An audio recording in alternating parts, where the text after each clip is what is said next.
Hello, I'm Duncan McKenna. I'm the other half of the TESTA team at the University of Greenwich, and I'll be talking to you about two more areas where we found tension in staff and student perceptions of the feedback and assessment environment. So I'll be talking about clarity of goals and standards and fairness and consistency. So within the TESTA methodology, clarity of goals and standards essentially means how effectively assessment expectations are communicated to students.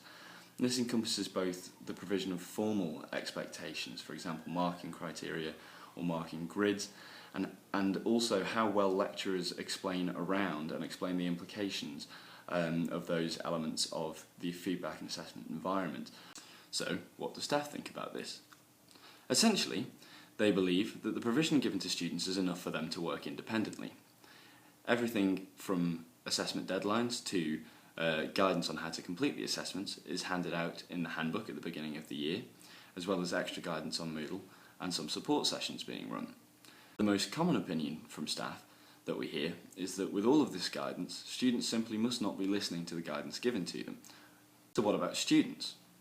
Well, they seem to think that even though they are given guidance, it's sometimes too varied, which becomes confusing and ultimately prevents them from following it efficiently.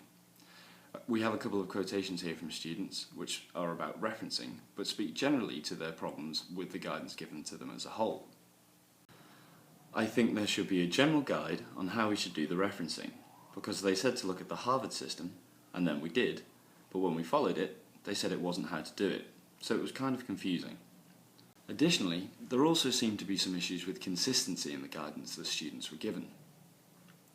One student quotation claimed, "The problem is there's no communication between different people.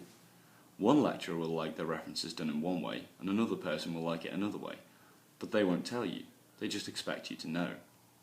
So what we can see here is, even though guidance is provided to students, it might not necessarily be delivered to them in a way that they understand, or, if it is, inconsistency in practice actually creates a confusing assessment environment for students, where they're trying to jump through two different sets of hoops at once. We've also had comments from students saying that marking schemes or marking criteria were only given to them after they'd completed assessments, which meant that they felt they were doing the assessments blind.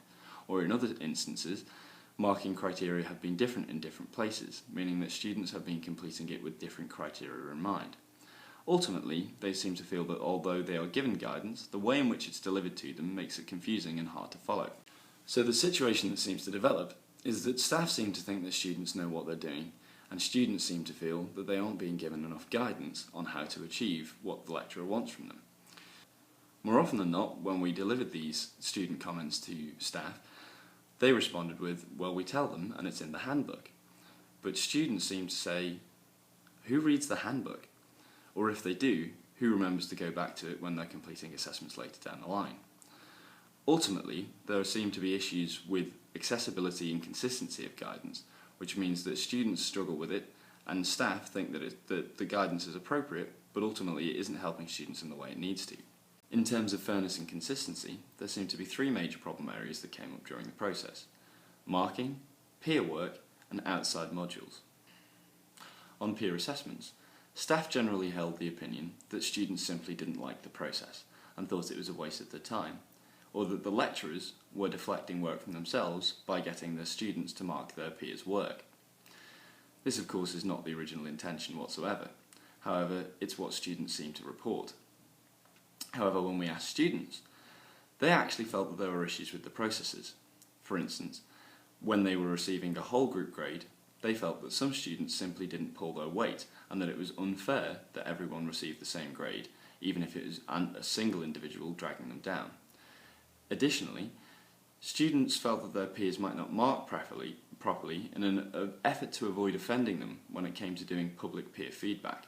The issue of marking, staff believed that given that everybody was working towards one set of marking criteria and one set of assessment deadlines, it would be very difficult for problems to arise in this area. Additionally, when talking about outside modules, staff were firmly of the belief that students all undertaking the same assessment were being treated fairly, which is a reasonable assumption. However, students reported problems when they were taking outside modules which lay in departments outside of their own. For instance, Forensic science students who were asked to complete chemistry modules found that this was not a particularly fair assessment given the fact that they weren't trained the same as chemists. A quotation from one student read, "For us, forensics is more like a science, but it's also quite arty, because we have to analyse things, not necessarily as scientists, but more on the whole. You can't ask us to write in comparison to chemists.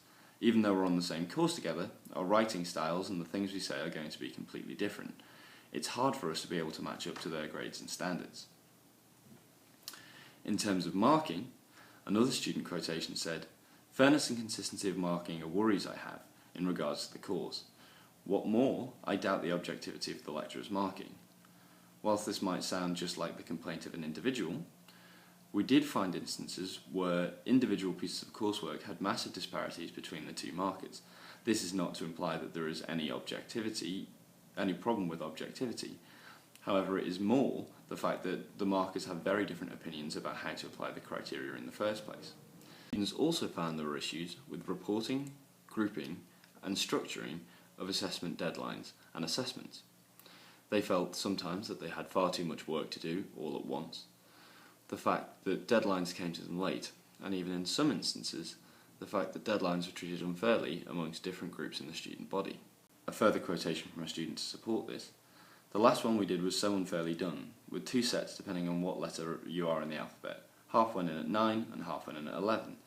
All the people at 11 were waiting outside and asking people what the questions were about. However, they did admit that that was a one-off." This contributes to the disparity in staff and student perceptions of the assessment and feedback environment, and leads to dissatisfaction from both groups. However, given that we now know the root causes of these issues, it is not a massively difficult problem to solve. So it appears that ultimately in both of these instances, the structures in place are actually good, and however staff are assuming that they're being adhered to, whereas students are finding that their experience is different. And on that hopeful note, back to you, Monica.